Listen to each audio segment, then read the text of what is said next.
बघू शकता अतिशय खमंग कुरकुरीत असा हा चिवडा झालेला आहे।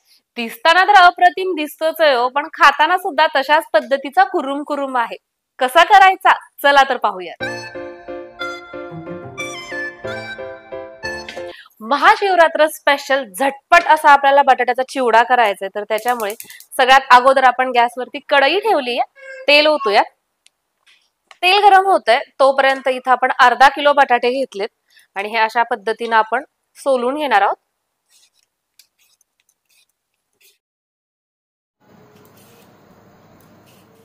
इथं आता आपण ही खिसणी घेतलेली आहे। हे छोटे छिद्र आहेत आणि हे मोठे, आपल्याला मोठे वापरायचे कारण की आपण ज्यावेळेस हे तळू ना त्यावेळेस हे थोडेसे आकाराने लहान होतात त्याच्यामुळे। आणि आता खिसताना कसं करायचं, हे अशा पद्धतीने खिसायचं, म्हणजे काय होतं अशा मोठ्या मोठ्या याच्या स्ट्रिप्स पडतात। किंवा हे असं आडवं धरलं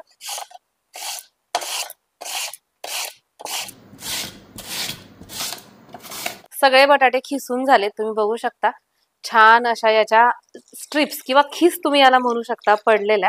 आता याच्यामध्ये मी पाणी ओततीये, सगळा खिस आपल्याला या पाण्यामध्ये असा बुडवून ठेवायचा आहे अशा पद्धतीने।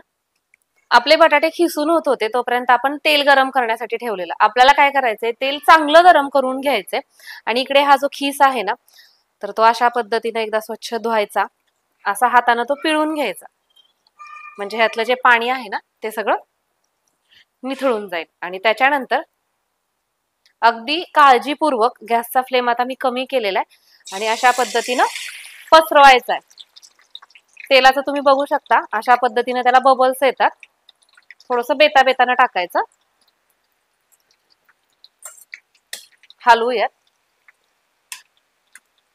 चिवडा तयार केल्यानंतर वरनं जर मीठ टाकलं ना तर ते व्यवस्थित असं लागत नाही, तर त्याच्यामुळे काय करायचं, अगदी थोडं थोडं एखाद चिमटच मूठ आपल्याला प्रत्येक बॅचला तेलातच टाकायचंय, म्हणजे बटाट्याच्या आतमध्ये पर्यंत ते मीठ मुरतं आणि बटाटा मधनच खारट मधनच आळणी अशा पद्धतीचा लागत नाही। तळत असताना आपल्याला मात्र छान कुरकुरीत असा हा करून घ्यायचा आहे।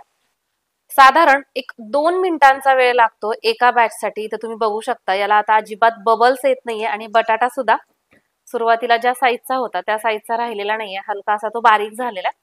आता आपण काढून घेऊया। तुम्ही हवं तर ना याच्यापेक्षा थोडासा आणखीन डार्क रंग करू शकता, म्हणजे काय होईल, खूप जास्त वेळेसाठी आपला हा चिवडा आहे तसा कुरकुरीत राहतो। आता सुद्धा याचा हलका असा आवाज येतोय, तुम्ही बघू शकता। हे थंड झाल्यानंतर आणखीन जास्त कुरकुरीत होतो। सेम आत्ताच्या सारखं आपल्याला करायचंय, फक्त एवढ्या वेळेत काय झालं, आपल्या तेलाचं टेम्परेचर थोडंसं कमी झालं, तर त्याच्यामुळे गॅस मी थोडा मोठा केलेला आहे।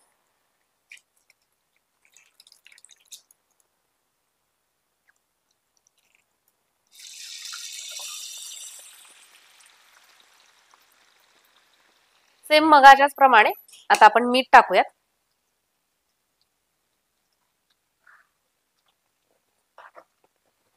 आणि आता मंद आचेवरती छान कुरकुरीत होऊ देऊयात।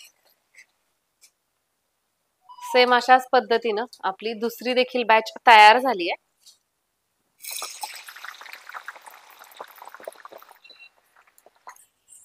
आपली सगळ्यात शेवटची बॅच देखील तळून झाली आहे, तुम्ही बघू शकता सगळ्या चिवड्याला छान एकसारखा असा रंग आलेला आहे आणि मस्त सुरेख दिसतोय ना, खूप जास्त वेळही लागत नाही। आणि खरं तर आहे ना ही रेसिपी जशी करायला घेतली आहे ना, माझी दोन्ही मुलं आहेत ना असे कडेनी फिरतायत, कारण की त्यांना आपण जे वेफर्स किंवा कुरकुरे खातो ना तशा टाईपचं हे वाटतंय, म्हणून तो मगापासून म्हणतोय मम्मा चिप्स झाले का। आता मस्त मीठ टाकलेले, त्याच्यामुळे तुम्ही दुसरं काही नाही केलं तरीही चालेल, असाच सुद्धा हा चिवडा खाऊ शकता। पण आपण काय करणार आहोत, इथं शेंगदाणे घेतलेलेत मी आणि हिरवी मिरची, तर छान मस्त चव येईल त्याच्यामुळे डायरेक्ट झाऱ्यामध्येच आपण हे शेंगदाणे टाकूयात आणि मस्त हलके फुलके असे थोडेसे तळून घेऊयात याला। शेंगदाणे छान असे तळले गेलेले।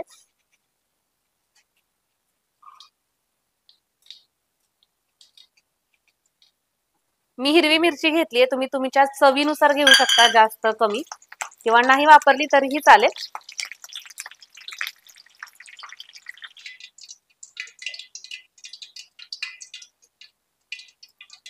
आता हे सगळं आपल्याला हलके हाताने मिक्स करायचंय आता हे आपण उपवासासाठी केलेले, त्याच्यामुळे अगदी मोजकेच पदार्थ टाकलेले. जर तुम्हाला इतर वेळेस नाश्त्यासाठी किंवा मुलांना स्नॅक्स म्हणून हे करायचं असेल ना, तर याच्यामध्ये तुम्ही बरंच काही टाकू शकता, जसं की डाळवं आहे, कढीपत्ता आहे किंवा काजूचे काप सुद्धा तुम्ही याच्यामध्ये तळून टाकू शकता.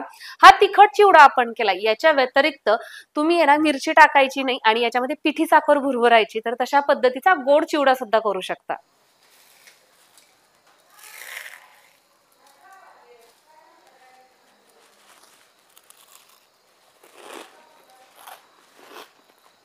मस्त कुरकुरीत झालेला.